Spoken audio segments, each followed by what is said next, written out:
example of a Brahmarshi, Ashtishena, or it's an example of a Rajarshi. Devarsheha and Naradadaya. The Devarshis were headed by Narada Muni. अत्र नारदादिभ्यः अपि तस्य उत्कर्षः नन्दसुत ऐकान्तित्वात् बोध्यः. The reason why Shukadeva Goswami is considered superior to even Narada Muni and others is because he was exclusively focused on the lotus feet of the son of Nanda Maharaj. This should be understood. In the great assembly of saintly personalities, there was Vyasadeva, the Brahmarshi, Narada, Devarshi, Parshuram, the great ruler of the Kshatriya kings, etc. Some of them were powerful incarnations of the Lord. Shukadeva Goswami was not known as a Brahmarshi, Rajarshi, or Devarshi, nor was he an incarnation like Narada, Vyasa, or Parshuram. And yet he excelled them in respects paid. This means that the devotee of the Lord is more honored in the world than the Lord himself. One should therefore never minimize the importance of a devotee like Shukadeva Goswami. 31. Prashantamasina Makuntha Medhasam Munim Nrupo Bhagavato Petya Pranamya Murthanava Hitah Kritanjale Natva Girasun Nrutayan Vaprichat Sunrutaya in sweet voices. He inquired. The sage Sri Shukadeva Goswami sat perfectly pacified, ready to answer any question with intelligence and without hesitation. The great devotee Maharaj Parikshit approached him, offered his respects by bowing before him, and politely inquired with sweet words and folded hands.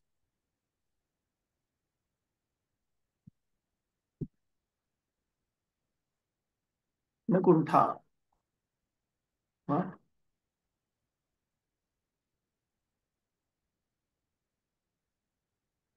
Sarva-artheshu mein. Sarva-artheshu. Yeah, looks like.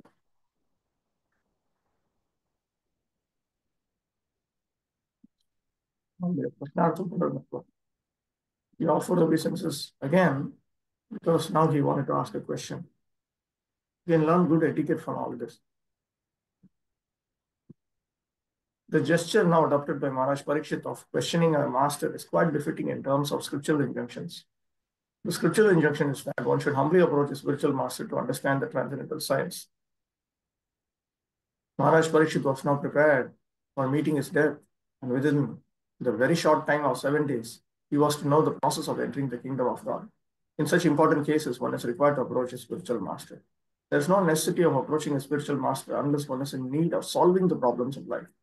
One who does not know how to put questions before the spiritual master has no business seeing him.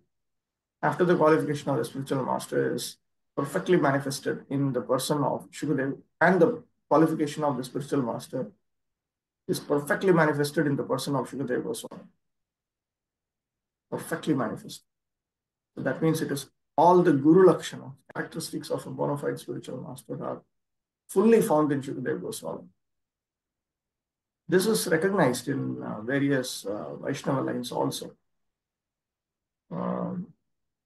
In the Vishishtadvaita line, Vedanta Deshika endless list of qualities that are meant to be found in a bona fide Guru. So once I asked one Sri Vaishnava, so who would be having all these qualities? And then he immediately said, all these qualities to the full extent are found in Ramanujacharya. The others, to whatever extent they are found, they are glorious. To whatever extent they are found, they are glorious. But if you want to see a person who had all of them, that's Ramanujacharya. So there is that understanding that there is a taratamya, there is a gradation, that all the qualities are found in a person. Even if one or two of these qualities are found itself, the person is so great. But if all the qualities are found, means it is more than great. Like that, we'll find In Madhvacharya, in his writings also, he also talks about different spiritual masters. In his presentation, Lord Brahma is the perfect spiritual master. And all those who are filled with Vairagya Vidya and Vishnu Bhakti, in accordance with the scriptures, they're also gurus. They're also all these, their teaching, all that is fine. But that's a Taratanya, corresponding to how much of Vairagya Vidya Bhakti they have. That's a Taratanya. In fact, he's the only one who explicitly deals with within the four Vaishnava lines among standard authorities. He's the only Acharya who explicitly talks about what to do about sadhaka guru.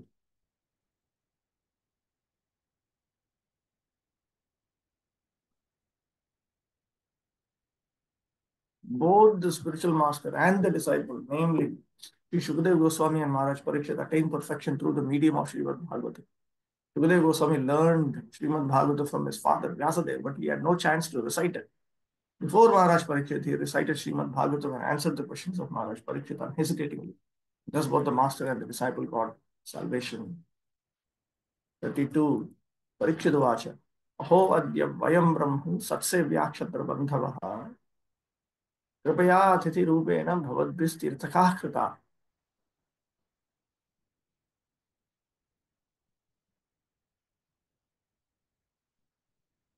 The fortunate King Parikshit said, O Brahmana, by your mercy only you have sanctified us, making us like unto places of pilgrimage, all by your presence here as my guest. By your mercy, we who are but unworthy royalty have become eligible to serve the devotee. Sundratam giram aha. So he said that he spoke sweet words, politely inquired with sweet words. Now these are those sweet words. Aho iti panchabhi. In 5 verses, beginning with text 32.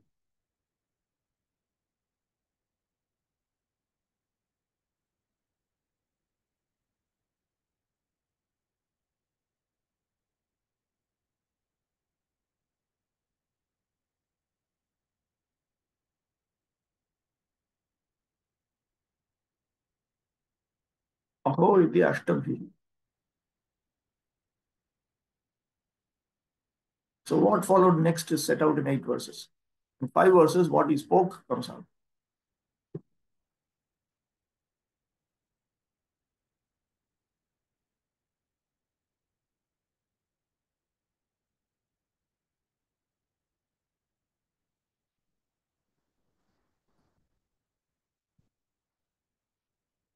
Saintly devotees like Shukadeva Goswami generally do not approach worldly enjoyers, especially those in royal orders.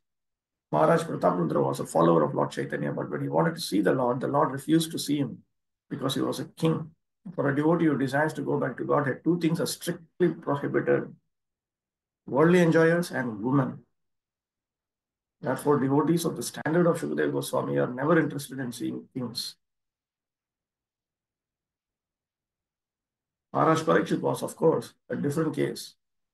He was a great devotee, although a king, and therefore Shukadeva Goswami came to see him in his last stage of life. Maharaj Parikshit, out of his devotional humility, felt himself an unworthy descendant of his great Kshatriya forefathers, although he was as great as his predecessors.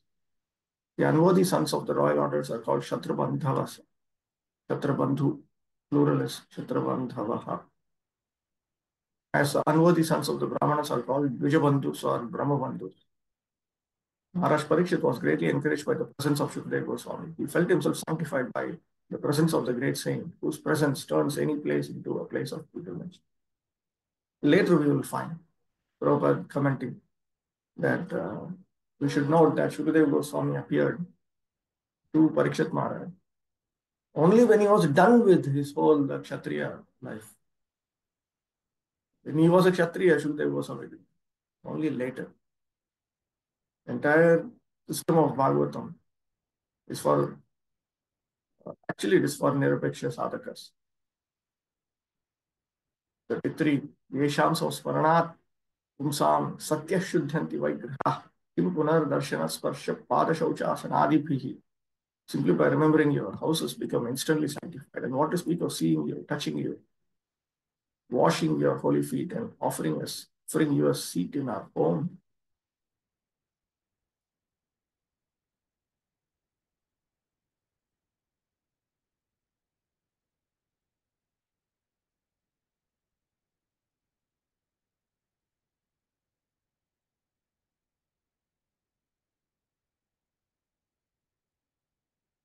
Our houses become instantly sanctified. What to speak of houses? Our wives, children, everything becomes sanctified simply by serving you. The importance of holy places of pilgrimage is due to the presence of great sages and saints. It is said that sinful persons go to the holy places and leave their sins there to accumulate. But the presence of the great saints disinfects the accumulated sins, and thus the holy places continue to remain sanctified by the grace of the devotees and saints present there. If such saints appear in the homes of worldly people, certainly the accumulated sins of such worldly enjoyers become neutralized. Therefore, the holy saints actually have no self interest with the householders. The only aim of such saints is to sanctify the houses of the householders, and the householders, therefore, should feel grateful when such saints and sages appear at their doors. The householder who dishonors such holy orders is a great offender. It is enjoined, therefore, that the householder who does not go down before a saint at once must undergo fasting for the day in order to neutralize the great offense. For the here saint refers to sannyasi. Prabhu was asked, and if he does not offer obeisances, then what happens? Prabhu said, then he goes to hell, that's all. 34. सान्निध्याते महायोगिन पातकानि महन्त्यपि सद्यो नश्यन्ति वै पुंसां विष्णोरिव सुरेतराः. Just as the atheist cannot remain in the presence of the personality of Godhead, so also the invulnerable sins of a man are immediately vanquished in your presence, O saint, O great mystic.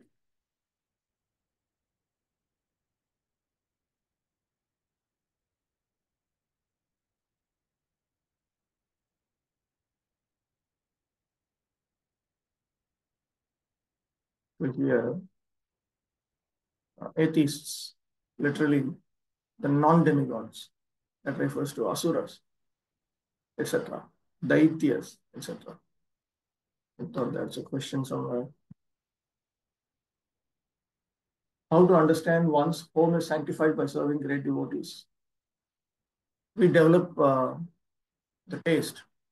Shusho Shraddhadanasya Vasudeva Katha Ruchi Syat Mahatsevaya Vipra Punyatirtha Nishevana. By serving exalted devotees who are genuine saints, then we develop a taste for Vasudeva Katha. We develop a taste for hearing Krishna Katha. So this is the beginning of sanctification.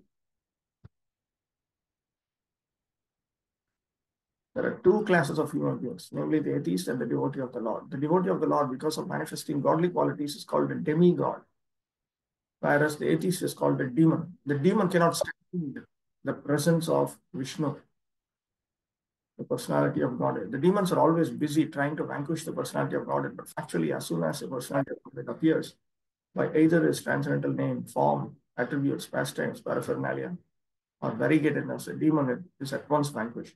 It is said that a ghost cannot remain as soon as the holy name of the Lord is chanted. The great saints and devotees of the Lord are in the list of his paraphernalia. And thus, as soon as a saintly devotee is present, the ghostly sins are at once vanquished. That is the verdict of all Vedic literatures.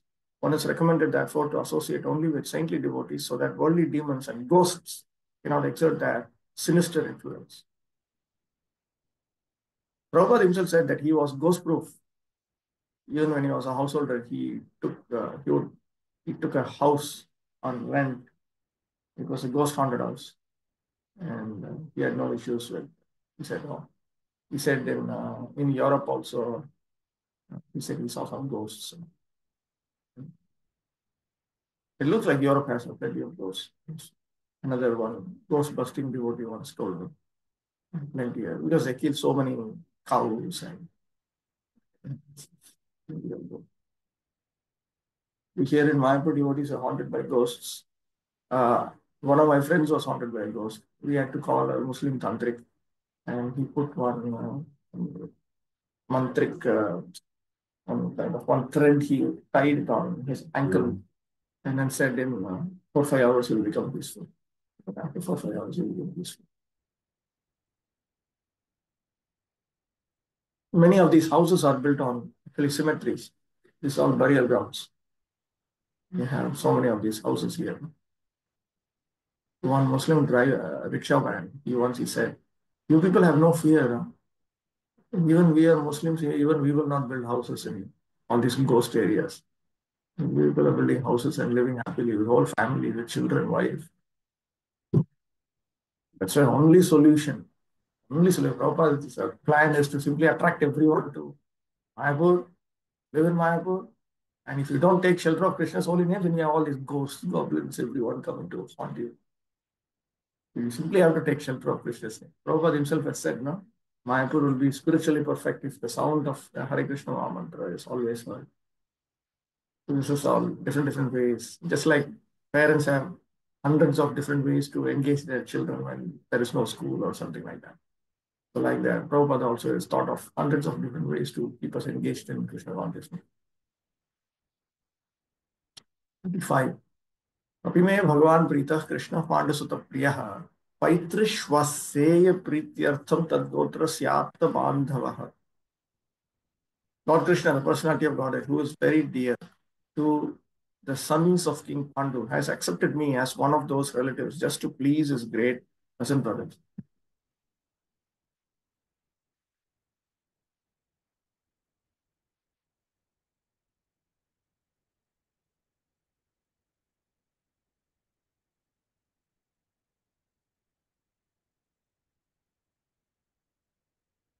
तस्मात् तेनैव त्वं मन्विस्तारार्थं प्रेषितः असि इति अनुमीयते इति भावः. The implication is, therefore, he has sent you, that very same Lord Krishna has sent you to deliver me.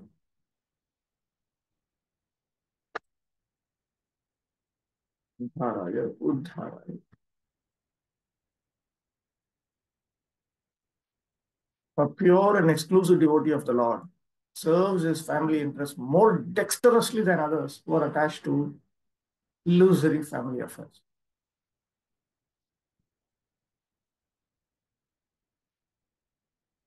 Generally, people are attached to family affairs. And the whole economic impetus of human society is moving under the influence of family affection. Such deluded persons have no information that one can render better service to the family by becoming a devotee of the Lord. It is because of family affection one can uh, develop one's economic status in the long run. If you want to earn money in the long run, then you need to have some sentiment of uh, earning money for a long period of time, decades, and store it for people whom you consider your own, and train those people not to squander that money. So many things are there. So without family affection, there's no impetus to actually earn money, save money. Uh, for whose sake? One needs to have a house. In many places um, that I know of, like typical in South India, the men, they buy houses and all and put it in their wife's name. The wives are generally chaste also. Because, of course, for women, money is oxygen, so that also works out well. Everything, they're also secure. But that basic sense is there. It's because of family affection that there is economic development. Those who don't have family, uh, you cannot actually expect them to be steady in a particular source of livelihood. Because, when something doesn't work out, big deal, I'll go trekking to Himalayas. Something, will just go off. And family means they don't think like, oh, my wife is there, my children are there, my mother is there, my father is there, my sisters, I need to get them married, this thing, that thing. There's so many things. But Prabhupada says, when we become pure, exclusive devotees of the Lord, then we are actually doing better service to the family. The Lord gives special protection to the family members and descendants of a devotee, even though such members are themselves non-devotees. Maharaj Prahlad was a great devotee of the Lord, but his father Hiranyakashipu was a great atheist and declared enemy of the Lord. But despite all this, Hiranyakashipu was awarded salvation due to his being the father of Maharaj Prahlad. The Lord is so kind that he gives all protection to the family members of his devotee, and thus the devotee has no need to bother about his family members, even if one leaves such family members aside to discharge devotional service. You should always remember this basic point. Nobody can love us, any living entity, more than Krishna. Krishna is Parama Bhokta, Parama Ishvara, Parama Sukhrit. He is not only supreme in terms of uh, being the supreme enjoyer or the supreme controller, he is also the supreme well-wisher. So therefore, when we close our eyes to execute Nyabhilashita Shunyam Jnana Karma Dhyanamritam Anukulyena Krishna Shilanam Bhakti Uttama, then naturally Krishna awards Kleshadni Shubhata Moksha Laguthatya Chigurlama Andrananda Visheshatma Shri Krishna Karshani Chasa reveals all these things. And in that way we can do the greatest good to ourselves and the greatest good to others also.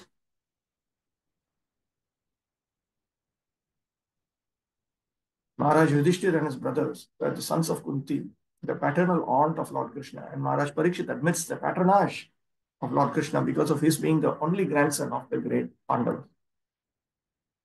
But he states, Anyatha te vyaktagate darshanam na katham nrinam vidram riyamananam samsiddhasya vaniyasaha. Otherwise, without being inspired by Lord Krishna, how is it that you have voluntarily appeared here, though you are moving incognito to the common man and are not visible to us who are on the verge of death?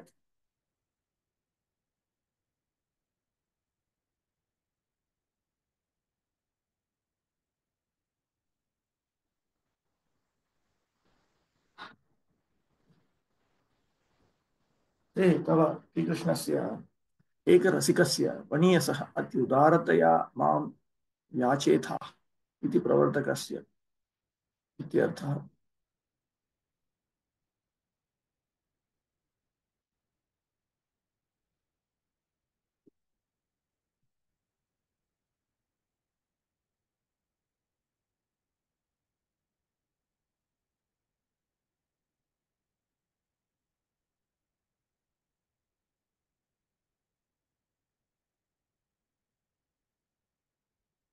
Simply out of your great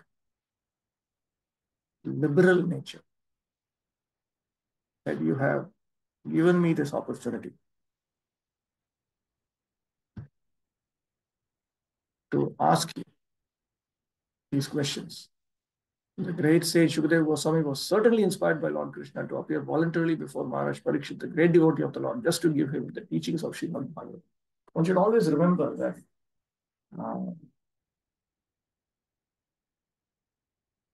Krishna sends his devotee representative to his aspiring devotee, to Krishna's aspiring devotee, so that that aspiring devotee can progress in Krishna consciousness. So we should not lose sight of the background arrangement by Lord Krishna when we are in the presence of Krishna's devotees or his devotee representatives. The spiritual master is not just an ordinary devotee, but he is also representing Krishna. There are different types of representatives of Krishna. Initiating spiritual master is one type, instructing spiritual master is another type. So we should learn to use an expression found in Madhvacharya's presentation. Learn to serve Lord Vishnu in the heart of the spiritual master. This is how it is. Which means we should carry out the instructions on Vishnu Bhakti taught by that authority. Understanding that those instructions are especially meant for us. One can achieve the nucleus of the devotion service of the Lord by the mercy of the spiritual master and the personality of God. The spiritual master is a manifested representative of the Lord to help one achieve ultimate success. One who is not authorized by the Lord cannot become a spiritual master. Shukadeva Goswami is an authorized spiritual master, and thus he was inspired by the Lord to appear before Maharaj Parikshit and instruct him in the teachings of Srimad Bhagavatam. One can achieve the ultimate success of going back to Godhead if he is favored by the Lord sending his true representative. As soon as a true representative of the Lord is met by a devotee of the Lord, the devotee is assured a guarantee for going back to Godhead just after leaving the present body. This, however, depends on the sincerity of the devotee himself. The Lord is situated in the heart of all living beings, and thus he knows very well the movements of all individual persons. As soon as the Lord finds a particular soul, finds that a particular soul is very eager to go back to Godhead, the Lord at once sends his bona fide representative. The sincere devotee is thus assured by the Lord of going back to Godhead. The conclusion is that to get the assistance and help of a bona fide spiritual master means to receive the direct help of the Lord himself.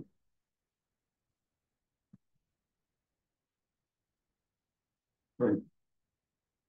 If we serve the devotees who are not yet, who are not, who have not been pure in heart, is there any benefit we get? Yes, of course, very much. We have been instructed. Bhaktisiddhanta Saraswati Thakur says in his commentary to Chaitanya Bhagavata, there is Hari Seva, Guru Seva, Vaishnava Seva, Hari Guru Vaishnava Seva. And he says all three are essential. Of course, Guru Seva should be done in such a manner that our taste for Hari Seva increases. And Vaishnava Seva should happen in such a manner that the taste for Guru Seva that gives us the taste for Hari Seva increases. That is there. But all three are essential. These are all very important. What is the example the Lord gives protection to the non-devotee family? Prabhupada already explained. Like Hiranyakashipu, even he got a chance for liberation. They will all be given sufficient opportunity to take up Krishna consciousness. And if one is very, very pure, it also depends how pure one is. You can expect even greater benefit to, to all of one's dependents. 37. अतः पृच्छामि संसिद्धिं योगिनां परमं गुरुः पुरुषस्येह यत् कार्यं म्रियमाणस्य सर्वथा. You are the spiritual master of great saints and devotees. I am therefore begging you to show the way of perfection for all persons, and especially for one who is about to die.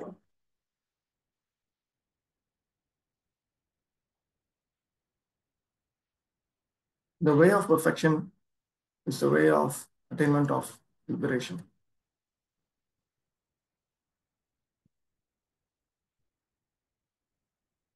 Notice that the question is about sadhana. Sadhya sadhana is the main topic of Srimad Bhagavatam. Naturally, discussions about tattva and pramana also come in, incidentally. Unless one is perfectly anxious to inquire about the way of perfection. The way of perfection means there's a standard pathway to attain perfection.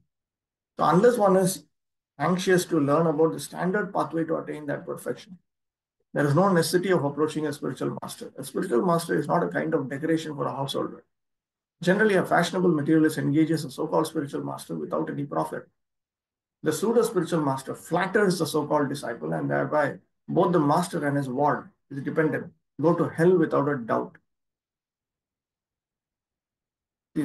All of this problem comes in when we become dependent on disciples. Shishyanubandhitva. To become dependent is a problem. To have many disciples is fine, provided you are only spreading the pure teachings of the Sampradaya and you don't become dependent on them. Once you become financially dependent on them, then it's gone. Then you are no longer able to do good to them fully. You can't do good to yourself even fully. Maharaj Parikshit is the right type of disciple because he put forward questions vital to the interest of all men, particularly for the dying man. The question put forward by Maharaj Parikshit is the basic principle of the complete thesis of Srimad Bhagavatam. Now let us see how intelligently the great master replies. So to not be dependent on the disciple means to give bona fide instructions, to even discipline that disciple, to even chastise and so on.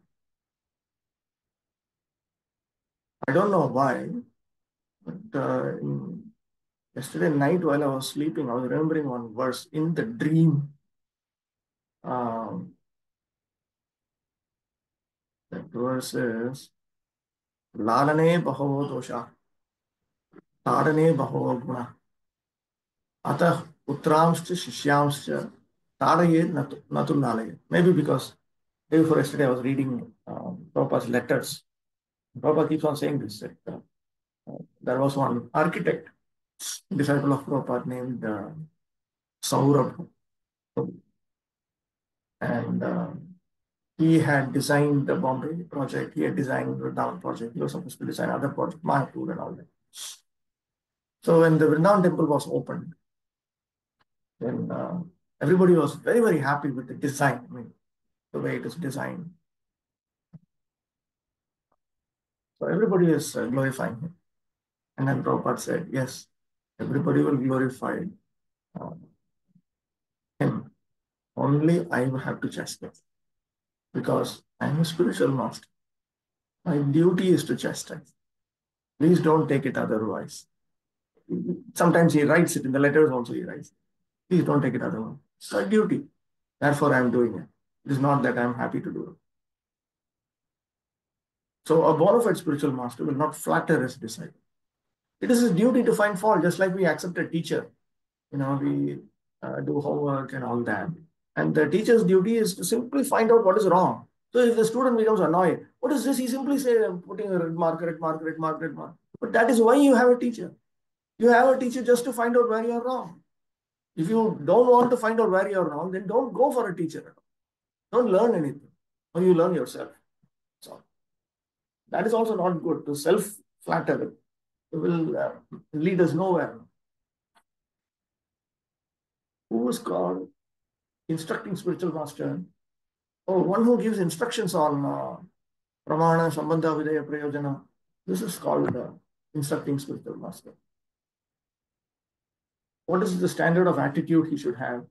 What is the standard of attitude who should have? The instructing spiritual. You should instruct. That's all. You should practice Krishna consciousness. You should study Krishna consciousness. You should practice Krishna consciousness. You should propagate Krishna consciousness. All of us are supposed to become that.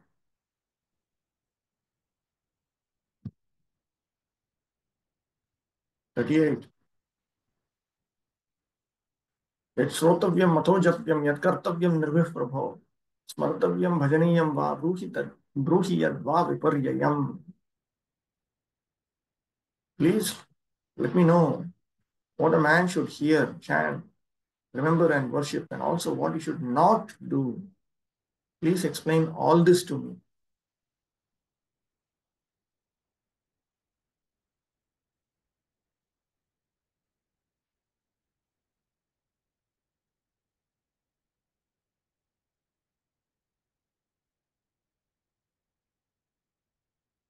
Yeah, chanter. Literally speaking, japa is lakucharam. When you utter softly so that only you can hear and others cannot hear, that is called japa. But when it comes to japa of the holy names, the Hare Krishna Maha Mantra, Prabhupada actually taught his followers loud recitation so that everyone can hear. Of course, without annoying others. That kind of Prabhupada. Once Prabhupada had a godbrother named Akinchan Krishnadas Babaji Maharaj. Prabhupada said he was a Paramahamsa. He would chant 300,000 holy names every day. And he was acknowledged to be a pure soul. He was not sectarian. He was not part of any particular Gaudiya Math also. And Prabhupada liked him very, very much. So after Prabhupada's disappearance, Prabhupada once Krishnadas Babaji Maharaj once told one of Prabhupada's, I think a disciple of him, that your spiritual master has nicely trained you people to chant Hare Krishna mantra so loudly. It is so pleasing to hear. Then that devotee said, why you don't chant like this? And he said, no, in India generally japa means you chant softly so that only you hear. Nobody else hears. But your spiritual master has trained so nicely.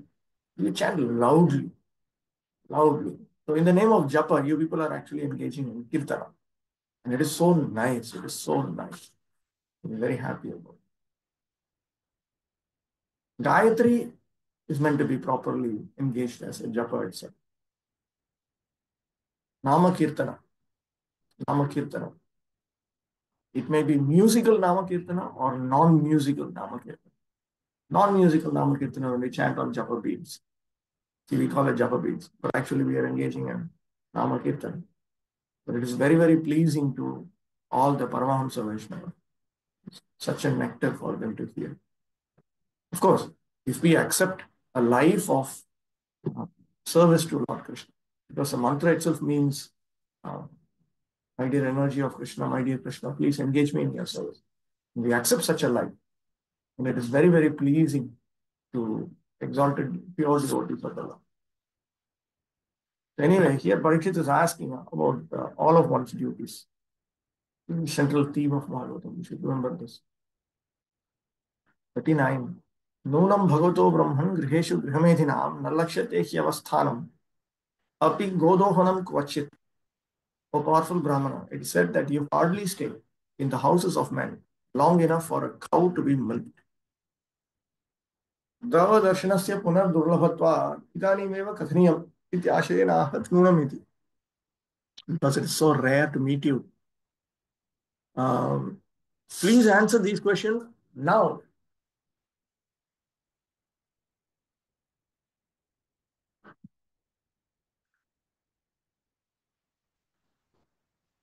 Godohanam api kalam. It is the time long enough for a cow to be milked. Bhaktisiddhanta Saraswati Thakur in his edition of Srimad Bhagavatam, he specifies it. He gives some reference or something. I don't remember.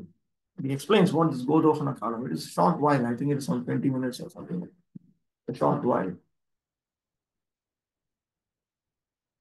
Saints and sages in the renounced order of life go to the houses of the householders at the time they milk the cows early in the morning and ask some quantity of milk for subsistence. A pound of milk fresh from the milk bag of a cow is sufficient to feed an adult with all vitamin values, and therefore saints and sages live only on milk. I know one Naishtika Brahmachari who, for 200 days in a year, he only subsists on milk and water. Very strong. Very strong. Mind is his intelligence is also very strong. Even the poorest of the householders keep at least 10 cows, each delivering 12 to 20 carts of milk. So this must have been the situation in the late 50s in India. Now everything is upside down. Now we should study, practice, and propagate Krishna consciousness to such an extent that it goes back down. And therefore, no one hesitates to spare a few pounds of milk for the mendicants.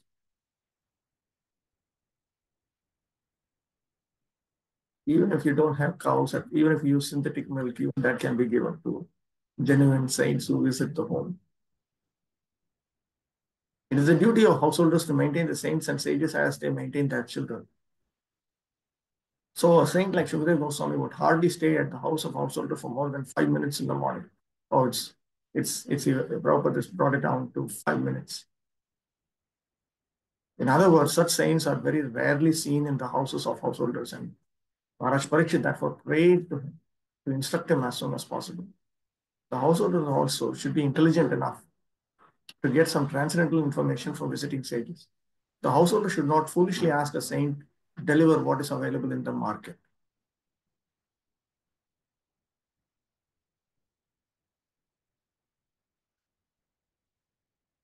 My Guru Maharaj, Jayapatak Maharaj, he used to often complain before he got the stroke that my disciples are asking me about everything. They're asking me even questions about sex life, how to earn money, which school to admit the daughter in, what career my son should take, which house to buy, everything, everything. Other than how to progress in Krishna consciousness, they're asking me everything.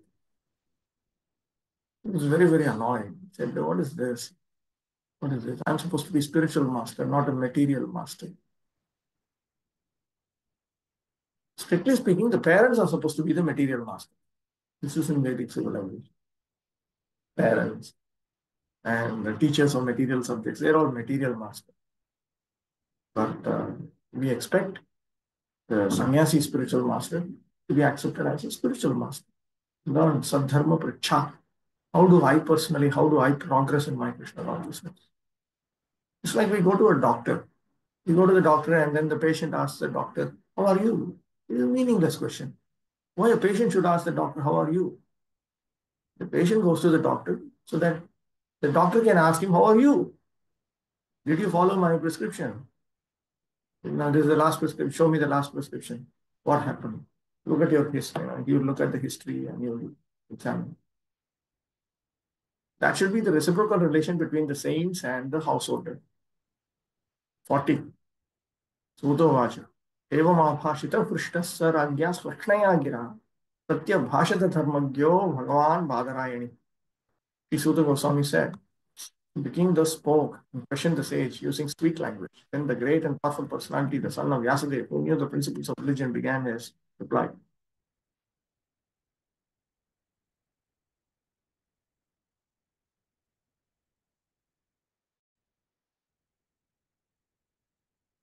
Aryam dharmajam ahatarim avanau kritva parikshindrupam brahmastradi.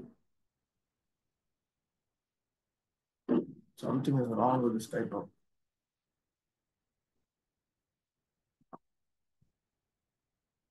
brahmastradavilakshitam kalijaya kyatam chakritva bhuvi ante yashugarupatasva parama jnanopadeshena tam shapa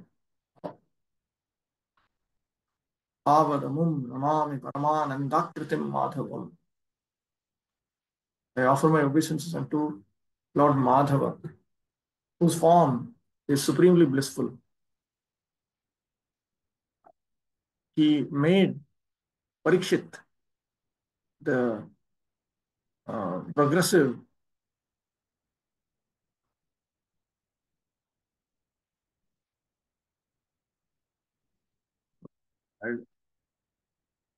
I think something is wrong with this type of. It appears to me. He made Parikshit the king. He protected Parikshit from the Brahmastra. He gave him the reputation of having conquered over Kali Purusha on earth. And finally, in the form of Shukadeva Goswami, he came and delivered, he had him deliver instructions on supreme knowledge about the Lord. And he protected him. He protected him through a curse. He protected him through a curse.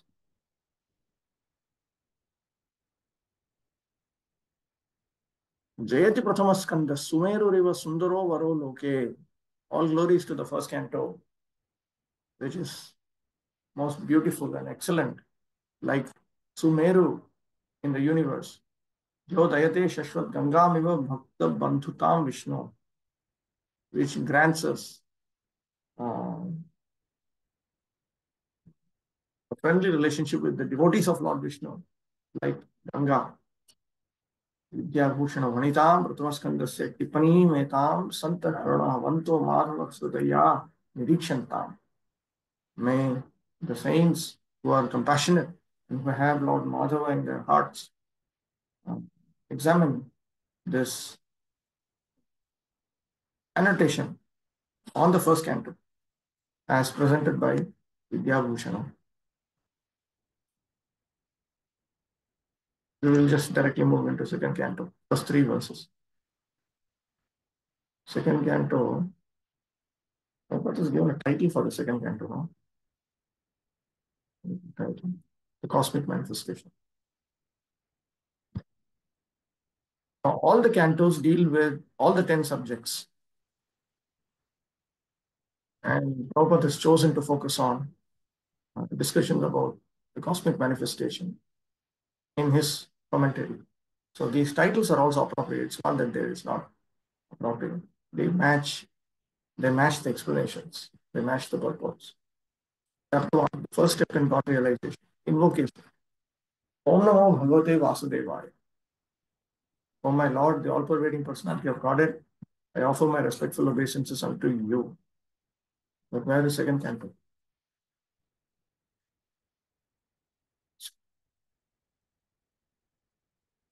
Also, some questions here. This observing fasting, what does that mean? This observance of fasts depends on,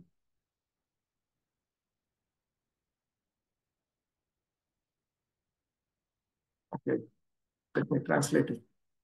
Does the observance of fasting depend on one's ONE apostrophe S type of body? Does one, is it dependent on the type of body that one has or anyone can do? As we progress in Sattva-guna, then the intelligence becomes very strong. And when the intelligence becomes strong, then the mind also becomes strong. And then they are capable of taking up that kind of routine life, which will strengthen the body also. Now, strengthening the body and all takes time. It is not going to happen within 1 week. It will take time. So it is primarily dependent on whether one wants to progress towards Sattva-guna or not. So there are those who take up these things. Now, when we take up these things, the body will rebel, the mind will rebel, the intelligence will rebel. That is why it is said to be a war, a spiritual war. Why is that expression used? Spiritual war, because you are warring against your own body, your mind, your intelligence. So you may lose, uh, one particular part of the war, but you don't want to lose the war itself. Today you might have lost. This round you might have lost the game, but you don't want to lose the game itself. So that spirit has to be there. It's also written in scriptures, one should take permission from his spiritual master before having pregnancy. There are, we will find in Bhagavatam itself, this subject will come later on. The whole idea is one is meant to be celibate. One is meant to be celibate. So Brahmanas, they were all very controlled in their sex life, even with their wives. So they would take blessings from the saints that I'm going to attempt to have a child. Please kindly bless us so that the right type of soul is born. Where is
Vasudevaya means to Krishna, the son of Vasudeva.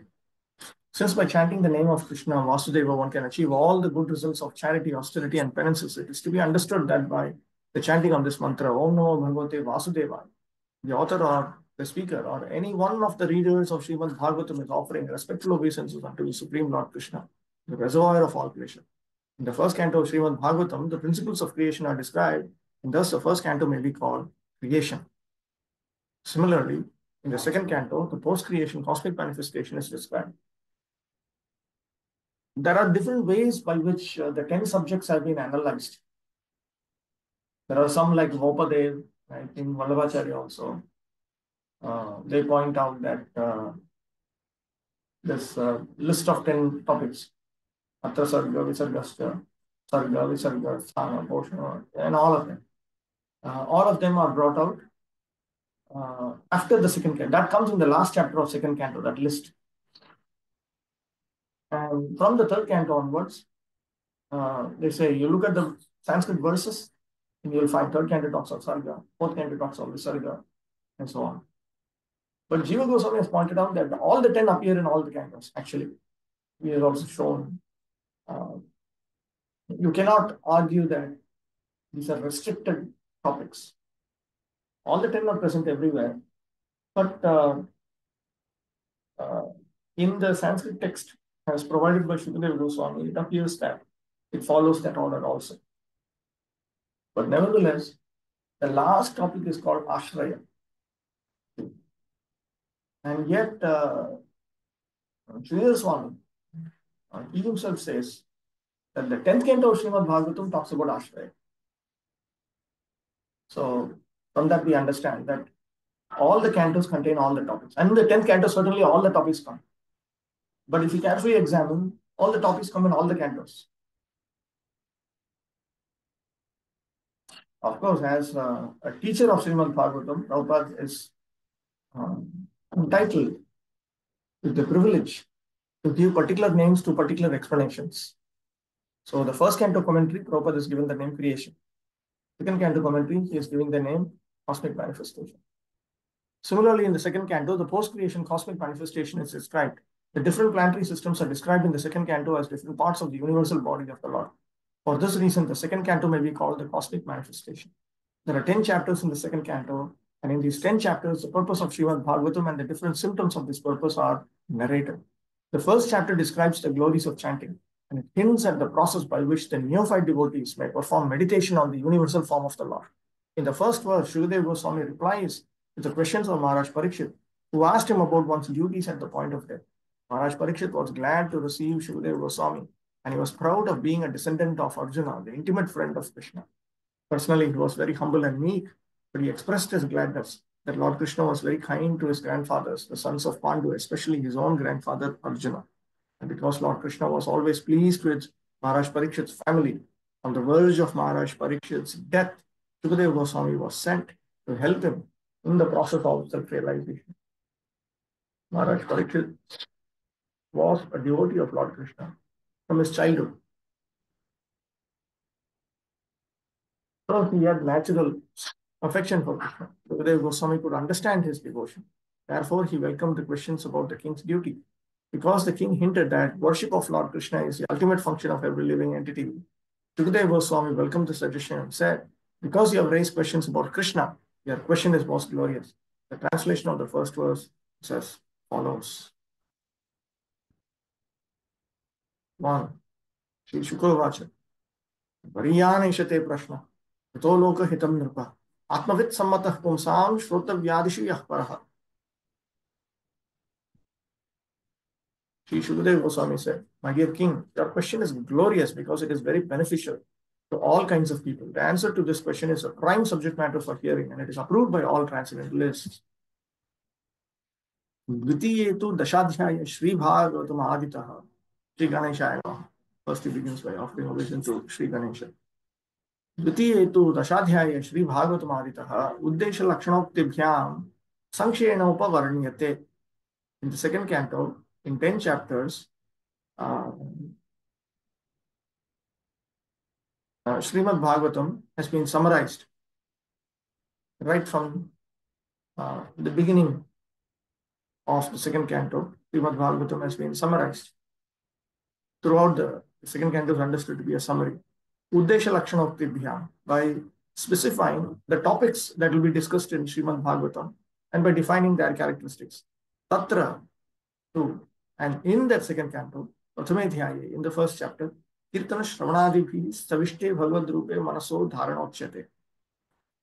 Dharana of the mind in the gross form of Bhagavan through Shravanam, Kirtanam, and so on, different items of Bhakti Yoga is described.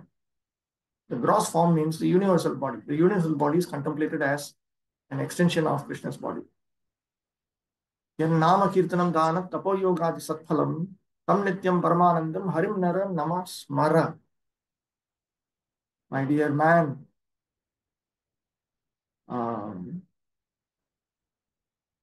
offer your obeisances and remember Lord Hari always He is filled with supreme bliss.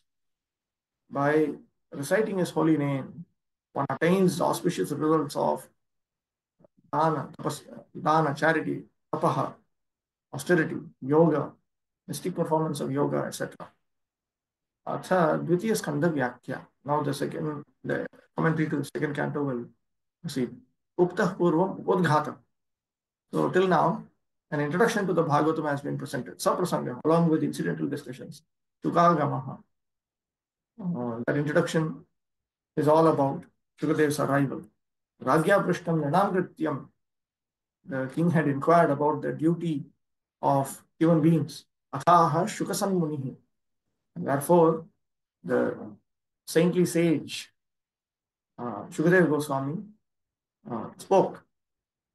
Agya Prashnam Abhinandati. First of all, he appreciates the question of the king. Mariyaniti, Etvaya, Pumsam, Kotavya, Adishu, Madhye, Yahpara, Shreshtagochara, Prashnaha, Vritaha, Eshaha, Variya. Amongst all the topics that are meant to be heard, meant to be chanted, meant to be recited, meant to be remembered, Kotavya, Adishu. Adi refers to all of this. Yes. Because Parikshit Maharaj had asked, what should be heard, what should be recited, what should be remembered, what should be chanted, and so on. So this is a reference to that. So you have asked excellent question. Yataha lokahitameta mokshahetutva. Because your question is most beneficial to the entire world, because it will bring about liberation. Atmavidam muktanam cha sammataha yataha. Because even the self-realized liberated souls, they honor a question like this.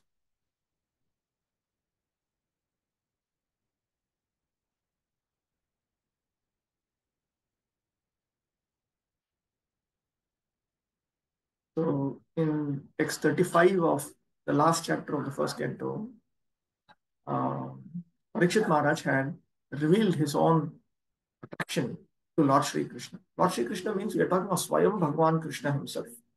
Not Mariyama, Mariyama.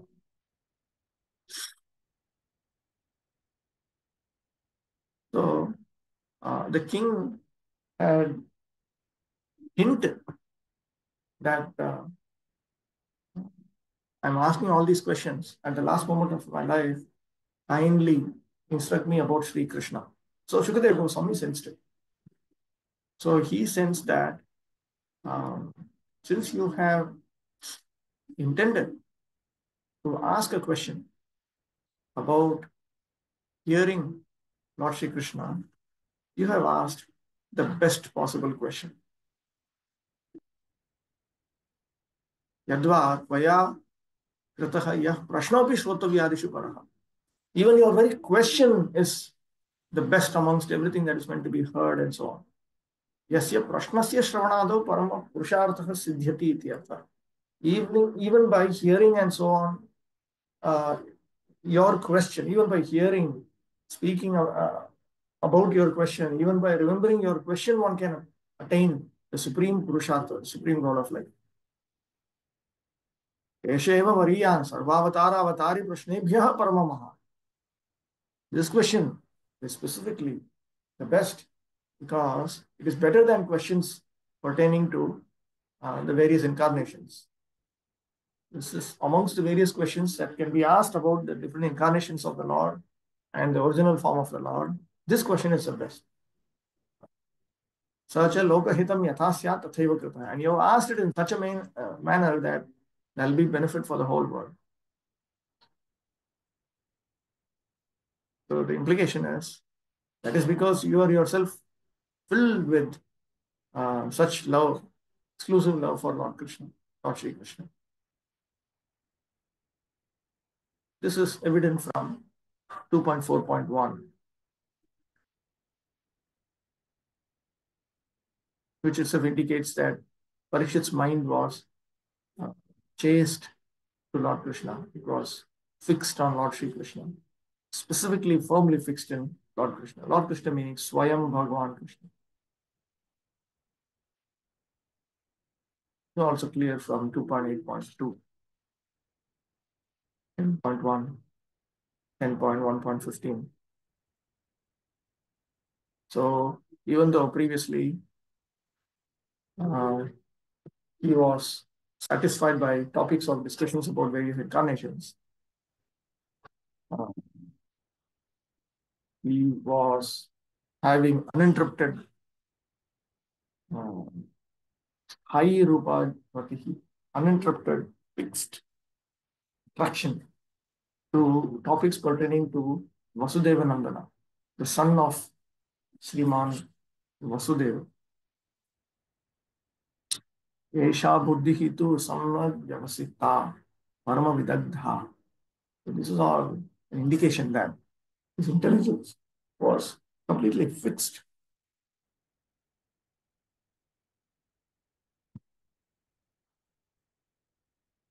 Pranamya Shri Gurum Bhuya Shri Krishna Karunanamam Lokanatham Jagatchakshu Shri Shukam Tam Upashraye. Again and again, Vishnu Chakravarti Thakur writes this. Having offered my obeisances unto the lotus feet of my revered spiritual master, again I offer my obeisances unto Lord Shri Krishna, the ocean of mercy, to the ocean of mercy and the master of the worlds. I also offer my obeisances unto Sri Shukadeva Goswami, who is the source of eyesight, vision for the whole universe. Goparama prana prayaseti prabhushnave tadiya priyadasyaya mam madiyam aham dade. I give myself and everything that I have for the service of those who are dear to that Lord, who is dearer than the very life of the cowherd girls, and who is supremely powerful. दशाध्याये द्वितीयेऽस्मिन् चक्रे नारायणादितः प्रवृत्तस्यास्य शास्त्रस्य प्रक्रमं व्यासनन्दनः. So in 10 chapters, this second canto talks about how this scripture has come about from Lord Narayana. This is presented by the beloved son of Vyasadeva. अध्यायस्त्रिभिरुत्कर्षो भक्तिरेकेन सन्नतिः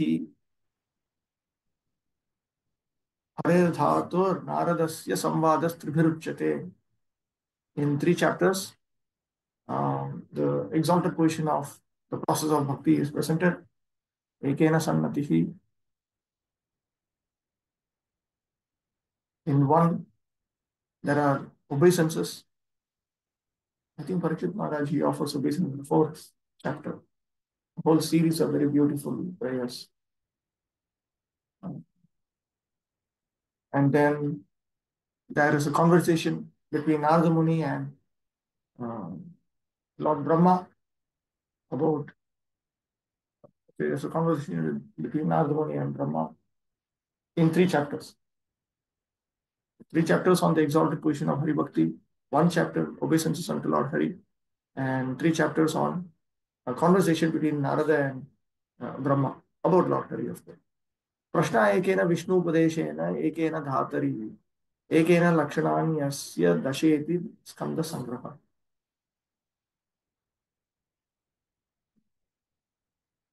And then questions in 1 chapter, and then in 1, Lord Vishnu's instructions.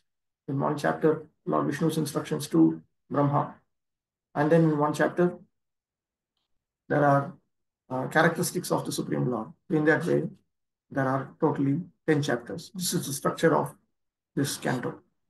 Tatratu, and within the second canto, Prathame Dhyaya, in the first chapter, Yamadya Ashtanga Yoginaha Vairajamurtehe Patala Pada Muladi Dharana.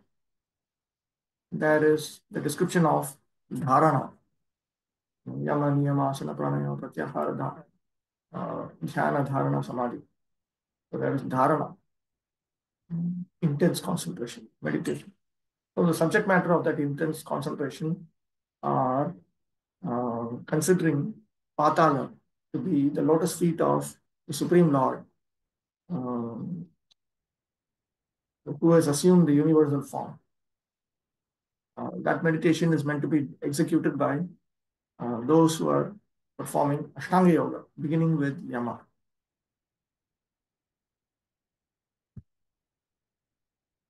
Purvaskandante, अतः पृच्छामि संसिद्धि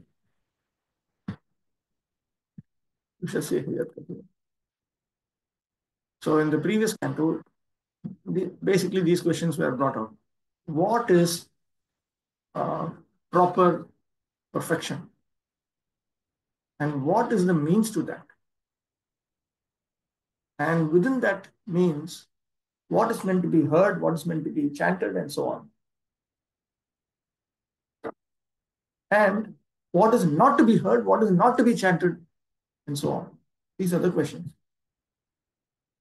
So now he is appreciating this question. Nacha ayam prakrita prashnaha. This is not a materialistic question. Vishwa saphobu vishtanam sammataha. This is approved by the self-realized who are sitting in this assembly along with you. Edadartham eva itesham atra agmanat bhava. The implication is, it is for this purpose that all of them have come here. यतः श्रोतव्यादिषु इति सतां प्रश्नोऽपि श्रूयते कीर्त्यते स्मर्यते इति अतः श्रोतव्यादिषु प्रश्नेषु मध्ये यः प्रश्नः परः इतः अन्यस्य उत्कृष्टस्य अभावात् सर्वान्तिमः. Because even though the saints have all these questions, this question is heard, glorified, remembered. Therefore, amongst all the topics that are meant to be heard and so on, this question is excellent. There is nothing else which is as exalted as this. Therefore, this question is the ultimate. Ivam prashnamev shrutva kirtayitva smritva pumansa sarvopi atikritartha bhavanti. Just by hearing this question, glorifying and remembering it, people can attain the complete perfection of life. Kim punaraitat prashnasya uttaram maya dattam shrutva tvam kritartho bhavishyasi iti bhava. The implication is, if this can happen just by engaging in Shravanam, Kirtanam, Smaranam of your question, what to speak of engaging and hearing about my answer to this question? Certainly you will attain the perfection of life. Itham eva agrepi vakshyate. This will also be noted in 10.1.16. Even the very question is so nice that it is the best subject matter for hearing. Simply by such questioning and hearing, one can achieve the highest perfectional stage of life, because Lord Krishna is the original Supreme Person. Any question about him is original and perfect. Lord Sri Chaitanya Mahaprabhu said, the highest perfection of life is to achieve the transcendental loving service of Krishna. Because questions and answers about Krishna elevate one to that transcendental position, the questions of Maharaj Parikshit about Krishna philosophy are greatly glorified. Maharaj Parikshit wanted to absorb his mind completely in Krishna, and such absorption can be effected simply by hearing about the uncommon activities of Krishna. For instance, in the Bhagavad Gita, it is stated that simply by understanding the transcendental nature of Lord Krishna's appearance, disappearance, and activities, one can immediately return home, back to Godhead, and never come back to this miserable condition of material existence. It is very auspicious, therefore, to hear always about Krishna. So Maharaj Parikshit requested Shukadeva Goswami to narrate the activities of Krishna so that he could engage his mind in Krishna. The activities of Krishna are non-different from Krishna himself. As long as one is engaged in hearing such transcendental activities of Krishna, he remains aloof from the conditional life of material existence. The topics of Lord Krishna are so auspicious that they purify the speaker, the hearer, and the inquirer. This is the last verse referred to by Vishwanath Chakravarti, 10th canto, 1st chapter. They are compared to the Ganges waters, which flow from the toe of Lord Krishna. Wherever the Ganges waters go, they purify the land and the person who bathes in them. Similarly, Krishna Katha, or the topics of Krishna, are so pure that wherever they are spoken, the place, the hearer, the inquirer, the speaker, and all concerned become purified. 2. Shrotavyadini Rajendra Nanam Santi Sahasrashaha Apashyatam Atmatattvam Griheshu Grihmedhinam. Is there any question? Why is he offering obeisance to Ganesh? Why? What is wrong in offering obeisance to Ganesh? We offer obeisance to Ganesh to beg for to beg him to remove all obstacles. Offering obeisance to Ganesh is part of one of the 64 items of sadhana bhakti also. This is very different from worship of Ganesh as found in Karma Kanda. That is different. That you're asking Ganesh for offering obeisances unto Ganesh for money and these kind of things. That is not acceptable in Uttama Bhakti. You can do it by offering, not offering, by offering obeisances to Narasimhadev. But Ganesh is a great devotee of Lord Narasimha. That's the Brahma Samhita verse. Radhiraja, Vigna Vishantu Malamase Vigatrayasya. Words in Brahma Samhita. Yatpada, Pallavayuga, Mandavam Vinidhaya, something. Kumbha, Ninde Brahma Samhita, Radhiraja. He's empowered by Narasimhadev. No, we are not like this Ramanuja people who simply hate the name of the different demigods. We don't have a problem with the demigods. They're all exalted devotees, very pure. He's directly Lord Shiva's son. In fact, before one enters into Krishna's pastimes, Thakur has indicated in one place that Lord Shiva has to personally meet that particular soul and give him the eligibility to serve Krishna and Krishna's pastimes. So, they're all very exalted devotees. Those persons who are materially engrossed, being blind to the knowledge of ultimate truth, have many subject matters for hearing in human society, O Emperor. तत्र तावत् स्वाभाविकक्रियाणाम् अनर्थहेतुत्वं वदन् ब्रूहि यद्वा विपर्ययम् इति अस्य उत्तरमाह श्रोतव्यादीनि इति त्रिभिः. Then in 3 verses, first of all, Sukadeva Goswami answers the question, what should not be done? In text 30, Parikshit, what is this? Some strange.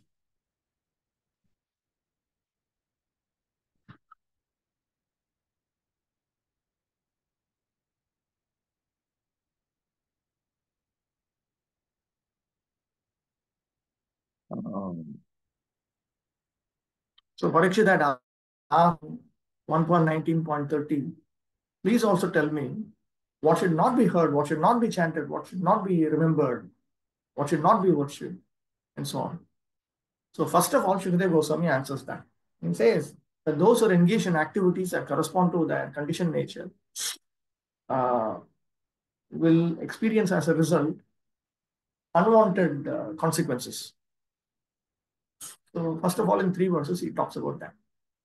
Griheshu Saktanam, Ateva Grihamedhina, Tadgata Panchasuna Paranam, Nedhatir Yusartha. So this, look at this expression, Grihamedhi. Grihamedhi actually refers to one who's engaged in the karmakanda activities in order to attain dharma artha kama. This is the Grihamedhi. Sinful people in family life are not actually even fit to be called Grihamedhi. Grihamedhi is a very exalted expression.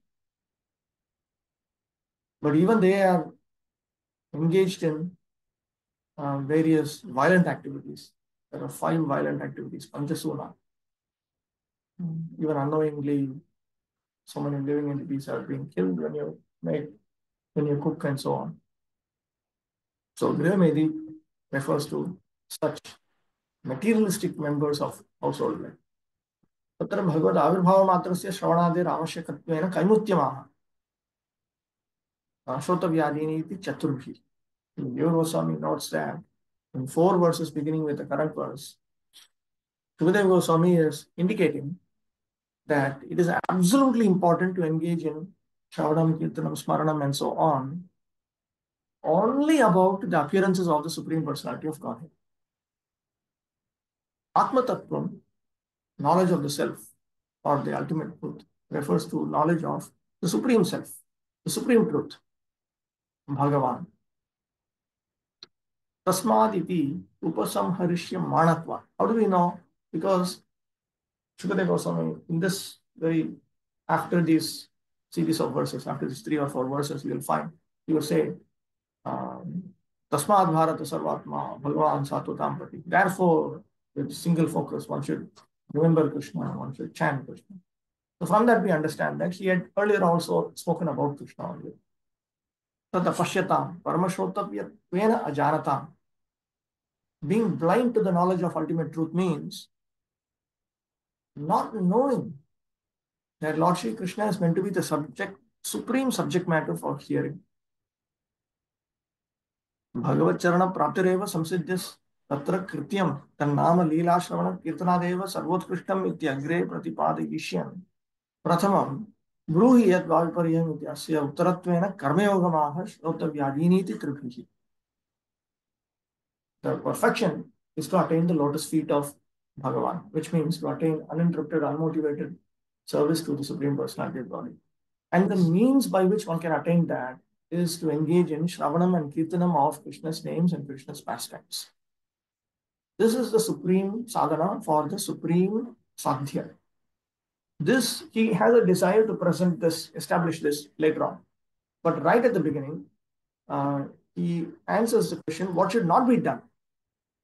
In 3 verses by describing Karma Yoga. So these 3 verses talk about Karma Yoga. Atmanam Tattvam, Atmanam Tattvam, knowledge of the ultimate truth, knowledge of the self. It refers to this. Ke vayam, who are we? Kim kurmahe, what are we doing?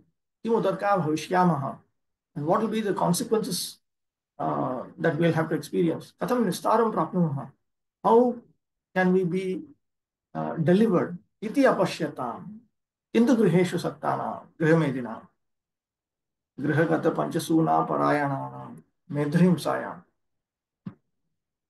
So, this specifically refers to those who do not see the answers to these questions, but they're simply attached to family life, attached to wife and other family members. These are the Grihamedis. The Grihamedis are those who are engaged in violent activities at home. They're continuously engaged in these violent activities, 5 violent activities. In the revealed scriptures, there are 2 nomenclatures for the householder's life. One is Grihastha, the other is Grihamedhi. The Grihasthas are those who live together with wife and children but live transcendently for realizing the ultimate truth. The Grihamedhis, however, are those who live only for the benefit of the family members, extended or centralized, and thus are envious of others. The word Medhi indicates jealousy of others. The Grihamedhis, being interested in family affairs only, are certainly envious of others. Therefore, one Grihamedhi is not on good terms with another Grihamedhi. In the extended form, one community, society, or nation is not on good terms with another counterpart of selfish interest. In the age of Kali, all the householders are jealous of one another because they're blind to the knowledge of ultimate. They have many subject matters for hearing, political, scientific, social, economic, and so on. But due to a poor fund of knowledge, they set aside the question of the ultimate miseries of life, namely the miseries of birth, death, old age, and disease. Actually, the human life is meant for making an ultimate solution to birth, death, old age, and disease, but the Grihamedis, being illusioned by the material nature, forget everything about self-realization. So, you have Grihastha and you have Grihamedi. I have been told that Siddhanta Saraswati Thakur also used the expression Mathastha and Mathamedi, one who lives in a monastery for similar purposes, everything other than pure devotional service to Krishna. Mathamedi, jealous of others and so on. And Mathastha, one who is just living in a monastery, just in order to attain perfection in Uttamam. So that's also comparable to this. The ultimate solution to the problems of life is to go back home, back to Godhead, and thus, as stated in the Bhagavad Gita 8.15, the miseries of material existence, birth, death, old age, and disease are removed. The process of going back home, back to Godhead, is to hear about the Supreme Lord and His name, form, attributes, pastimes, paraphernalia, and variegatedness. Foolish people do not know this. They want to hear something about the name, form, etc. of everything temporary, and they do not know how to utilize this propensity of hearing for the ultimate good. Misguided as they are, they also create some false literatures about the name, form, attributes, etc. of the Supreme Truth. One should not therefore become a Grihamedi simply to exist for envying others. One should become a real householder in terms of the scriptural injunctions. In terms of the scriptural injunctions to progress. To progress. 3. Nidraya kriyate nakam. No, that's not time. So we'll deal with this uh, later. Later means, let me tell you when that's later. Later means 20th of November, Wednesday. Instead of 2.1.4, we'll start with 2.1.3. So